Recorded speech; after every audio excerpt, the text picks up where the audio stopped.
Hello class 9th के मेरे प्यारे बच्चों, आज इस लेक्चर में आपका स्वागत है जहां हम force and laws of motion chapter का पहला topic that is balance and unbalance force के बारे में पढ़ने वाले हैं। तो चलिए बिना किसी देरी के स्टार्ट करते हैं। वीडियो को एंड तक जरूर देखना, सारी चीजें कंसेप्ट क्लियर हो जाएंगे, लेकिन वीडियो को एंड तक देखना पड़ेगा और लास्ट में फिर शेयर भी करना पड़ेगा। तो चलिए स्टार्ट करते हैं लेक्चर को। और लेक्चर में सबसे पहले हमको यह समझना है कि व्हाट कॉजेज मोशन। कोई ऑब्जेक्ट मूव कर रहा है, मोशन चैप्टर में हमने पढ़ लिया कि मोशन क्या होता है। मोशन का मतलब ऑब्जेक्ट टाइम के साथ अपने पोजीशन को क्या करे, चेंज करे।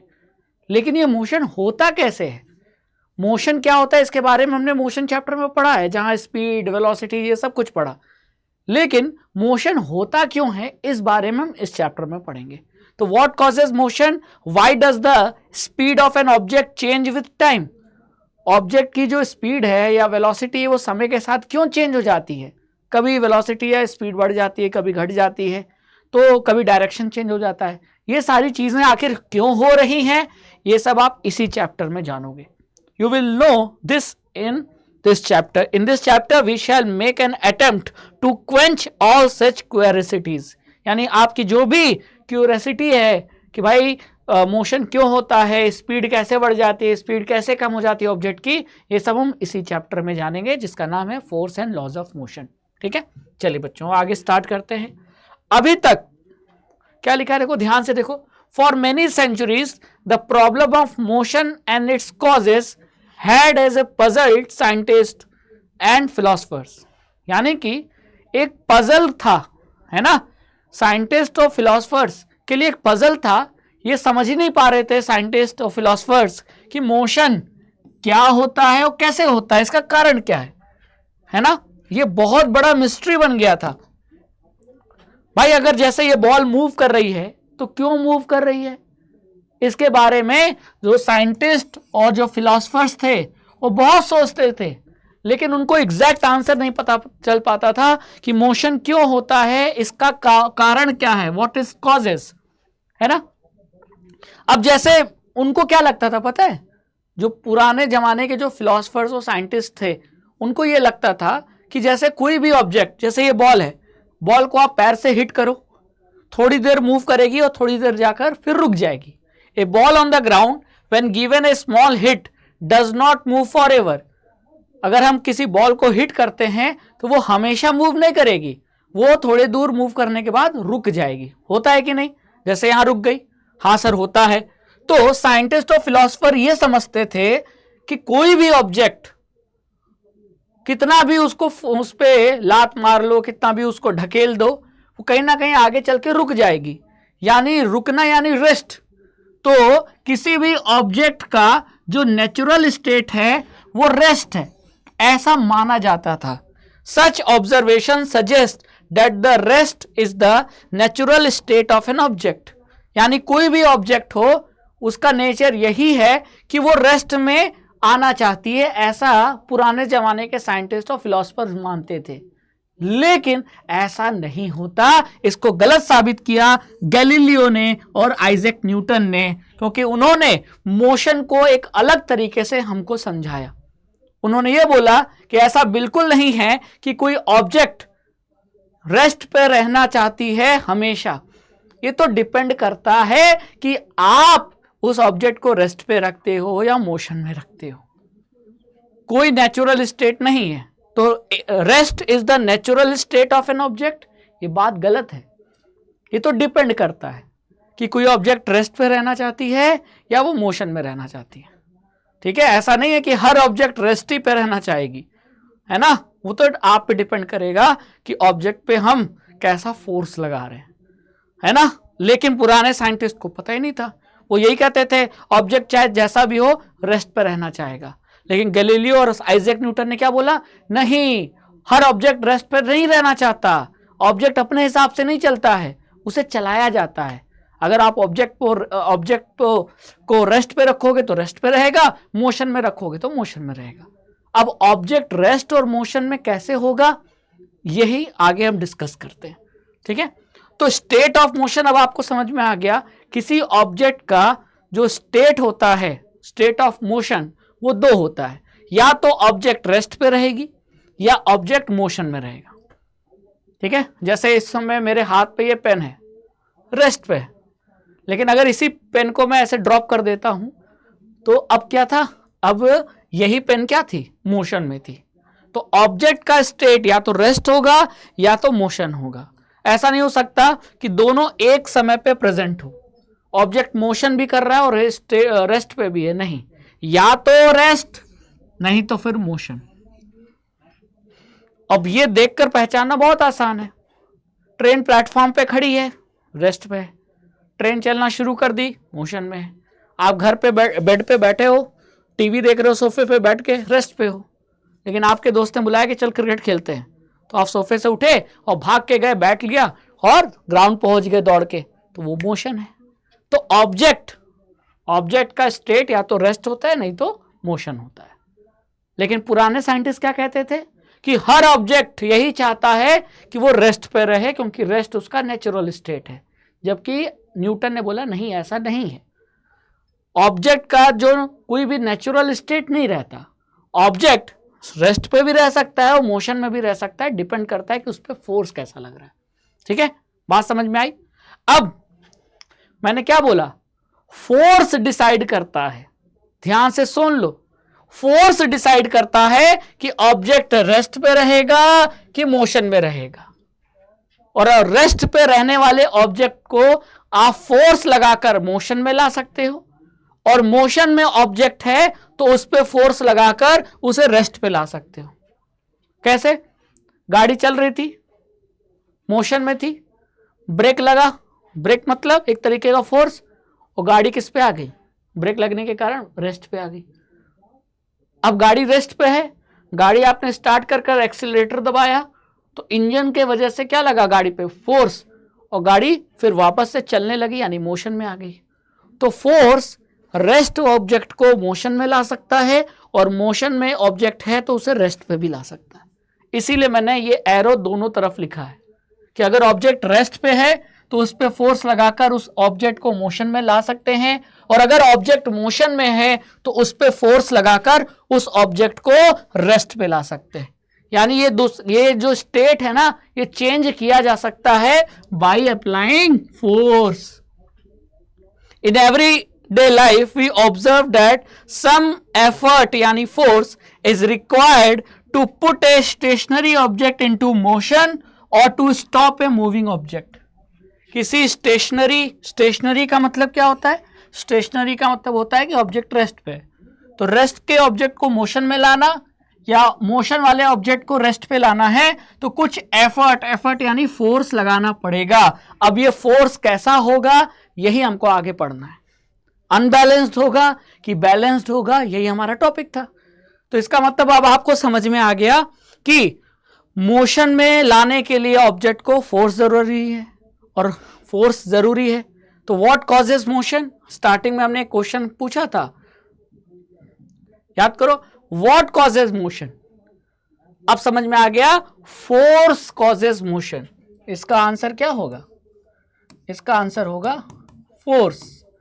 फोर्स के वजह से ही ऑब्जेक्ट मोशन में आता है, और फोर्स के वजह से ही मोशन वाला ऑब्जेक्ट रेस्ट पे आता है। बात समझ में आ गई। अब आइए फोर्स के बारे में और डिटेल में पढ़ लेते हैं। यहां तक तो हमने पढ़ लिया था, ठीक है। आमतौर पे हम फोर्स को पुश और पुल के रूप में हम समझते हैं। We ordinarily experience this as a muscular effort and say that we must push or hit or pull on object to change its state of motion। ये जो फोर्स है इसको हम आमतौर पे ये फोर्स कहां से एक्सपीरियंस करते हैं, पुश और पुल के फॉर्म में एक्सपीरियंस करते हैं। जैसे आपको बॉल रेस्ट पे था, फुटबॉल रेस्ट पे था, ग्राउंड में रखा हुआ था, आप गए, आपने पैर से मारा लात और बॉल मोशन में आ गई, तो बॉल रेस्ट पे था और आपने फोर्स लगाया, मतलब एक तरीके से आपने बॉल को क्या किया, हिट किया, पुश किया, है ना। तो जब पुश किया तो बॉल किस पे, रेस्ट से मोशन में आ गया, है कि नहीं। अब आप पर किसी ने क्या फेंका, चौक, आपने हाथ लगाकर उस चौक को पकड़ लिया, तो जब आपने उस मूविंग चौक मूव कर रहा था, आपकी तरफ आ रहा था, आपने क्या किया, उसे बताओ क्या किया, पुश किया, फोर्स लगाया तो वो मूविंग चौक रेस्ट पे आ गया। तो कहीं ना कहीं ये जो पुश और पुल है, ये जो पुश और पुल है जो हम अपनी मसल्स के थ्रू लगाते हैं, एक तरीके का ये मस्कुलर फोर्स का एग्जाम्पल है। पुश और पुल, these are example of force applied by our muscles। हमारी जो मसल्स हैं हाथों पैरों की, शरीर की, वो ही ये फोर्स लगाती हैं और यही फोर्स हम पुश या पुल के फॉर्म में एक्सपीरियंस करते हैं, जो कि स्टेट को क्या करता है, ऑब्जेक्ट की स्टेट को बदल देता है। तो the concept of force is based on this push and pull. बात समझ में आ गई? तो पुश और पुल भी, धक्का देना, धक्का से किसी को खींचना, ये भी एक तरीके का फोर्स है। फोर्स के कारण ही ऑब्जेक्ट रेस्ट से मोशन में आता है और मोशन वाला ऑब्जेक्ट रेस्ट पे आता है। ठीक है, लेकिन अब ये जो फोर्स है ना, ये दो तरीके का हो सकता है। ठीक है, अब ये जो फोर्स है ये दो तरीके का हो सकता है। अब आइए से समझते हैं। Let us now ponder about a force. We always see और feel the effect of force during the change of state of motion. हम फोर्स को एक्सपीरियंस जरूर करते हैं। कैसे? गाड़ी में बैठे हो, अचानक ब्रेक लगा तो हम आगे झूल जाते हैं, है ना? या गाड़ी में बैठे थे, अचानक गाड़ी चलना शुरू की तो हम पीछे की तरफ गिरते हैं। तो हमको ये फोर्स का असर दिखाई देता है कि नहीं? यानी जब भी हमारा स्टेट चेंज होता है तो हमको ये फोर्स का असर होता है, हमको फील करते हैं, है ना? चलिए, अब ये जो फोर्स है बड़ी काम की चीज है। कैसे काम की चीज है? फोर्स का यूज करके हम किसी ऑब्जेक्ट की जो वेलोसिटी है उसका मैग्नीट्यूड बदल सकते हैं। We can change the magnitude of the velocity of an object. Magnitude का मतलब, जैसे अगर कार जा रही थी 10 मीटर पर सेकेंड की रफ्तार से राइट डायरेक्शन में, हमने राइट डायरेक्शन में ही क्या लगा दिया, फोर्स। अब इस कार की जो रफ्तार है, वेलोसिटी है, वो 10 से बढ़कर हो गई कितनी, 15 मीटर पर सेकेंड। तो फोर्स लगने से मैग्नीट्यूड वेलोसिटी का क्या हो गया, बढ़ गया। और बढ़ सकता है तो मैग्नीट्यूड घट भी सकता है। कब? अगर हमने यही फोर्स अपोजिट डायरेक्शन में लगा दिया होता तो, अगर यही फोर्स हमने अपोजिट डायरेक्शन में लगा दिया होता तो हो सकता था कार की जो रफ्तार है वो क्या हो गई, घट जाए। मान लेते हैं 6 मीटर पर सेकेंड। तो यहां 10 से 15 हो गई यानी वेलोसिटी बढ़ गई, और यहां 10 से 6 हो गई यानी वेलोसिटी घट गई। क्यों? यहां वेलोसिटी के डायरेक्शन में ही फोर्स लगा, पुश, तो वेलोसिटी बढ़ गई, और यहां वेलोसिटी के अपोजिट डायरेक्शन में फोर्स लगा, एक तरीके का ब्रेक समझ लो, तो वेलोसिटी घट गई। तो दोनों के वजह से, किसके वजह से वेलोसिटी का बढ़ना और घटना, यानी वेलोसिटी का मैग्नीट्यूड किसके वजह से चेंज हुआ, फोर्स के वजह से। ठीक है, या तो ये भी हो सकता है, या तो ये भी हो सकता है कि हम फोर्स का यूज करके ऑब्जेक्ट की वेलोसिटी की मैग्नीट्यूड को ना बदले, वेलोसिटी का क्या बदल दे, वेलोसिटी का डायरेक्शन बदल दे, डायरेक्शन ऑफ मोशन। जैसे यहां देख रहे हो, है ना, अभी बॉल ऐसे आ रही थी, ठीक है, इसकी रफ्तार 10 मीटर पर सेकेंड थी, फिर बैट्समैन ने क्या किया, हिट किया, तो अभी भी बॉल कितने रफ्तार से जा रही है, हिट करने के बाद भी बॉल 10 मीटर पर सेकेंड की रफ्तार से ही जा रही है। लेकिन दोनों का डायरेक्शन देखो, ये बैट की तरफ था बॉल का डायरेक्शन कि बैट की तरफ जा रही है, और हिट करने के बाद बैट से दूर जा रही है। तो आखिर बैट ने क्या लगाया, फोर्स लगाया, जिसके वजह से जो वेलोसिटी है बॉल की, उस वेलोसिटी का डायरेक्शन बदल गया। मैग्नीट्यूड तो सेम है 10, लेकिन डायरेक्शन अपोजिट हो गया, पहले आ रही थी अब जा रही है। तो फोर्स का यूज करके वेलोसिटी को बढ़ाया भी जा सकता है, वेलोसिटी को कम भी किया जा सकता है, या वेलोसिटी का डायरेक्शन भी बदला जा सकता है। यानी मोशन में जो भी बदलाव होने हैं वो फोर्स कर सकता है। तो मोशन में जो भी चेंजेस होंगे कौन चेंज करेगा, फोर्स चेंज करेगा। और यहां तक कि हम फोर्स का यूज करके ऑब्जेक्ट की शेप और साइज को भी बदल सकते हैं। जैसे देखो, ये कैन था, कैन को हमने फोर्स लगाकर दबा दिया, कैन का शेप और साइज बदल गया, है ना। लेकिन इस चैप्टर के पॉइंट ऑफ व्यू से ये वाला चीज ज्यादा इंपॉर्टेंट है कि फोर्स का यूज करके हम किसी भी ऑब्जेक्ट की जो मोशन है उस मोशन में अगर उसकी वेलोसिटी के मैग्नीट्यूड को बदल सकते हैं और उसके मोशन के डायरेक्शन को बदल सकते हैं बाय अप्लाइंग फोर्स। लेकिन अब ये जो फोर्स है वो दो टाइप का होता है, बैलेंस और अनबैलेंस। बैलेंस और अनबैलेंस का मतलब, अब इस डायग्राम को देखिए, ये पहला डायग्राम, ये दूसरा डायग्राम। पहले डायग्राम में क्या है, ये गेम खेला जा रहा है, इसको कहते हैं रस्सा कस्सी, हिंदी में रस्सा कस्सी कहते हैं, है ना। तो एक टीम में 3 मेंबर, दूसरे टीम में भी 3 मेंबर। ये टीम इस रोप को अपनी तरफ खींचना चाह रही है लेफ्ट डायरेक्शन में, और ये तीनों रोप को, रस्सी को अपने राइट डायरेक्शन में खींचना चाह रहे हैं। ये तीनों मिलकर 300 न्यूटन का फोर्स लगा रहे हैं, किस डायरेक्शन में, लेफ्ट डायरेक्शन में। ये तीनों मिलकर भी 300 न्यूटन का फोर्स लगा रहे हैं, किस डायरेक्शन में, राइट डायरेक्शन में। फोर्स का एसआई यूनिट होता है न्यूटन, और न्यूटन को एन से रिप्रेजेंट करते हैं, 300 एन, एन मतलब न्यूटन, ठीक है। अब आप ये बताओ 300 इधर 300 इधर, तो अगर मैं आपसे पूछूं कि नेट फोर्स बताओ, नेट फोर्स,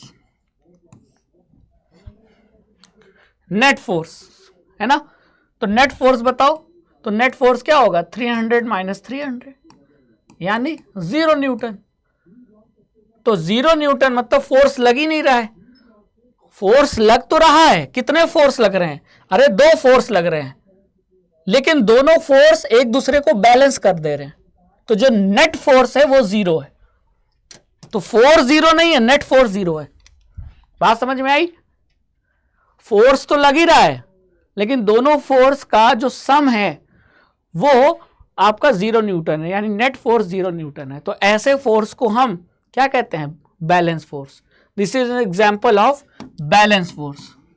और बैलेंस फोर्स कभी भी मोशन में जो ऑब्जेक्ट है उसकी वेलोसिटी की मैग्नीट्यूड को ना बढ़ा सकता है, ना घटा सकता है, ना मोशन के डायरेक्शन को बदल सकता है। तो सर आप तो अभी तक यही कह रहे थे कि फोर्स के वजह से मैग्नीट्यूड, वेलोसिटी का मैग्नीट्यूड बदल सकता है, वेलोसिटी का डायरेक्शन बदल सकता है। हाँ, लेकिन वो बैलेंस फोर्स के वजह से नहीं, वो अनबैलेंस फोर्स के वजह से हो सकता है। तो अभी तक हमने जो भी पढ़ा कि मोशन में ऑब्जेक्ट है ना, अगर ऑब्जेक्ट है मोशन में तो उसे रेस्ट पे ला सकते हैं, और रेस्ट में है तो मोशन में ला सकते हैं। ये वाली चीजें मैंने अभी बताई थी कि नहीं। देखो तो मैंने कहा ना, ऑब्जेक्ट रेस्ट पे है तो उसे मोशन में लाया जा सकता है, कैसे, बाय अप्लाइंग फोर्स। और अगर मोशन में है तो उसे रेस्ट पे ला सकते हैं, कैसे, बाय अप्लाइंग फोर्स। लेकिन ये कौन सा फोर्स है, ये बैलेंस फोर्स नहीं, ये अनबैलेंस फोर्स की वजह से, ठीक है। क्योंकि बैलेंस फोर्स एक तरीके का ना के बराबर है। तो अगर आप किसी ऑब्जेक्ट जो कि रेस्ट पे है उस पे बैलेंस फोर्स लगाओगे तो वो रेस्ट पे रहेगा। तो फिर अगर ऑब्जेक्ट रेस्ट पे है और उसे मोशन में लाना है तो कौन सा फोर्स लगाना पड़ेगा, अनबैलेंस फोर्स लगाना पड़ेगा।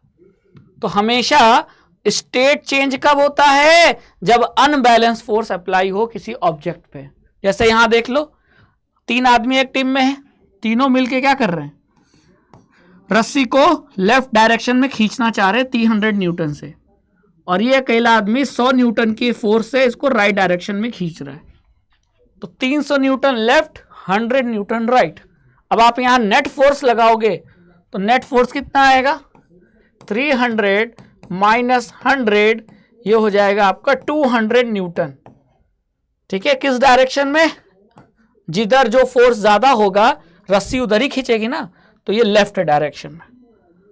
तो ये आपका अनबैलेंस्ड फोर्स हुआ, ठीक है। तो जब भी नेट फोर्स की वैल्यू कुछ ना कुछ आए, समझ जाओ अनबैलेंस फोर्स है। और यही अनबैलेंस फोर्स मैग्नीट्यूड को बदल सकता है, वेलोसिटी के, वेलोसिटी का डायरेक्शन बदल सकता है।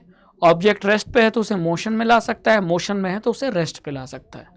तो ये जो स्टेट में जो बदलाव हो रहा है ना, वो अनबैलेंस फोर्स के कारण होता है, बैलेंस फोर्स के कारण नहीं होता।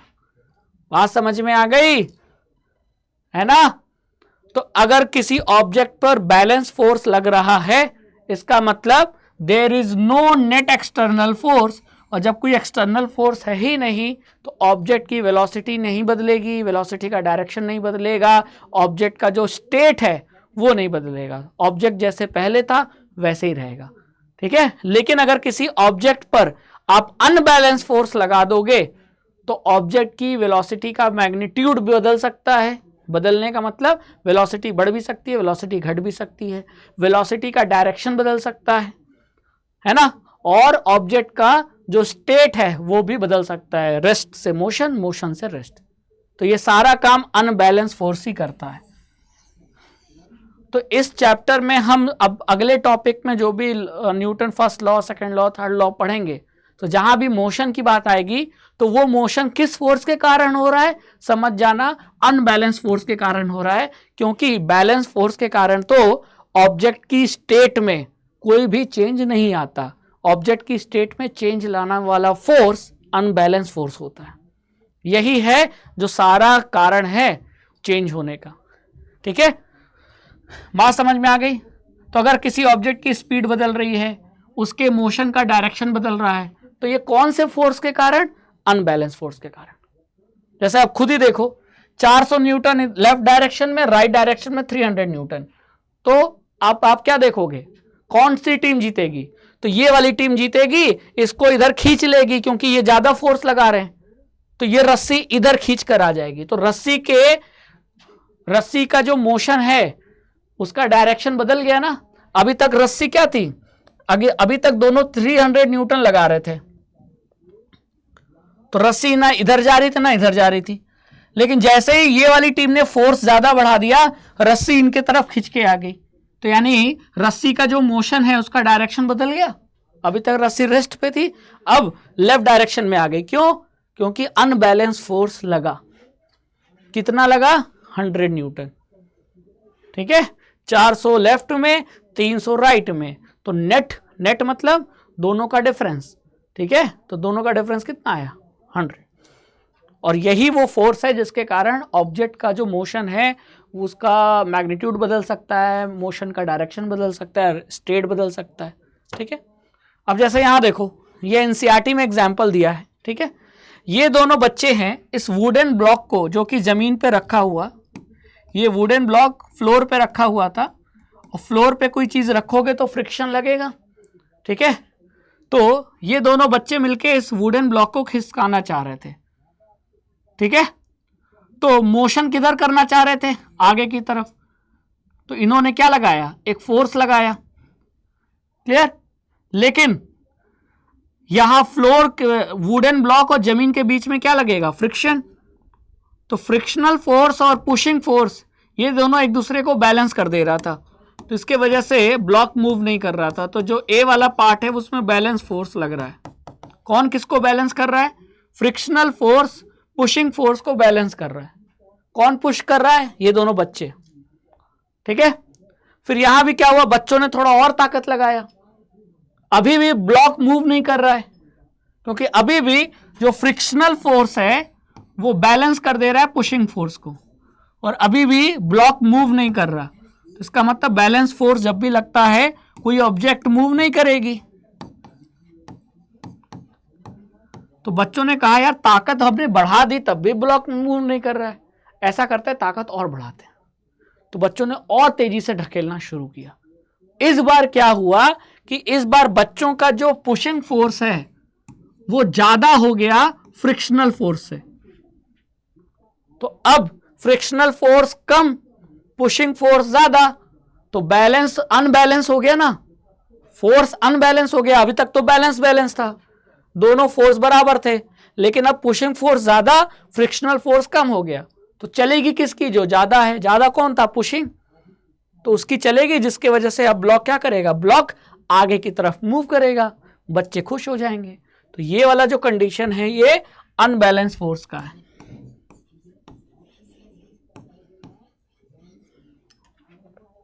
ठीक है, अनबैलेंस फोर्स का। डन। तो इस तरीके से आप समझ सकते हैं कि मोशन तभी हुआ जब अनबैलेंस फोर्स अप्लाई हुआ। डन।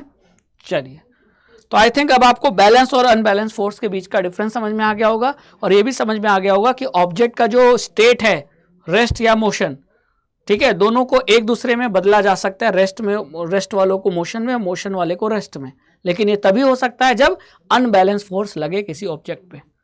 तो आई थिंक अब आपको कंसेप्ट क्लियर हो गए होंगे। तो नेक्स्ट लेक्चर में हम इसी चैप्टर का अगला टॉपिक पढ़ेंगे। तो बने रहिए अड्डा 24/7 फाउंडेशन पर, और राघवेंद्र सर के साथ फिजिक्स और बायो क्लास 9th की पढ़ते रहिए। Thank you so much.